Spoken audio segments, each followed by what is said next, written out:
yung White Lion na yung chicks na Koreana. Sino nga ba si White Lion? At bakit nawala si White Lion? Hi mga ka-bright, at para sa mga bago sa channel ko, ako nga pala si White Lion na mayroong 16,000 followers sa YouTube dati under White Lion Official.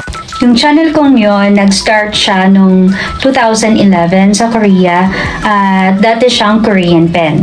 Usual mga post ko about Korea, basta lahat kasi para siyang diary. Hindi pa monetize yung channel ko noon kasi hindi pa naman uso yun dati. Until pagbalik ko ng Pinas, biglang nag-lockdown so naisipan ko na i-monetize na yung channel ko.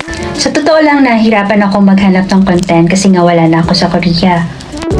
Kaya mga nauna kong mga posts, yung mga viral videos, trending, ganon, hanggang sa nauwi ako sa news at commentaries kung saan mayroon akong video clip na nag-viral. Naalala niyo pa ba?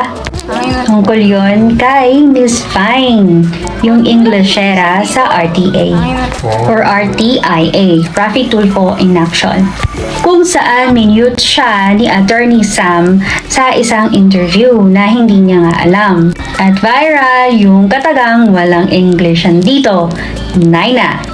Doon nagsimula umani na maraming views, hindi naman sobrang dami pero marami ring bashers. Dahil nga Raffy Tulfo in Action yon, dinagsa ng samhat-saring bashers yung channel ko. Hanggang sa napadpad doon si Melo Yap.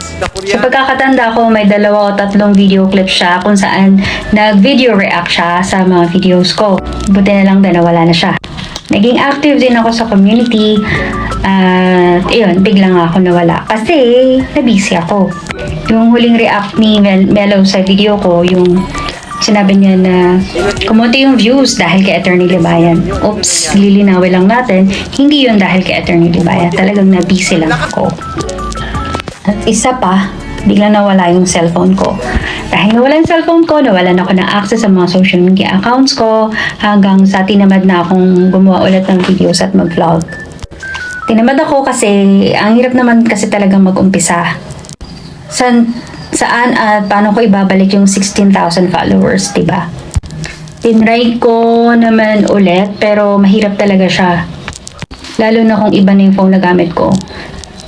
Hindi na ako komportable mag-edit ng mga videos. Hanggang sa nawala na talaga ako ng oras, simula na pumasok din ako sa law school, sobrang hirap kasi mahirap pagsabihin yung work tapos aral.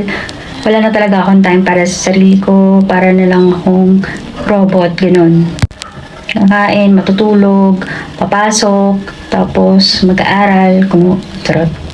Yun, hindi ko na rin masyado napapanood yung mga videos ni Attorney Libayan. Kaya yung mga maraming bagong characters doon or sa community, hindi na ako familiar. Hanggang sa na-invite ulit ako sa pangalawang pagkakataon sa kanilang year-end party kasi last year na-invite ako pero hindi ako natuloy dahil may exam ako.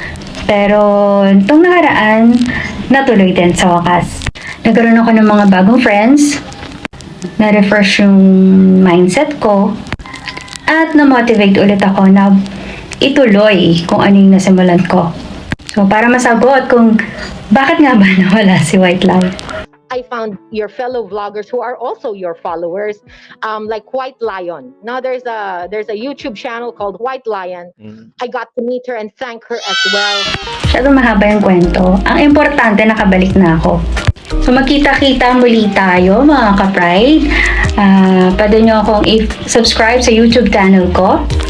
At sa Instagram, meron din ako Instagram. Pwede nyo ako i-follow. Pati sa TikTok. So ayun lang muna at hanggang sa muli, ako po si White Lion at ito na ang White Lion Returns.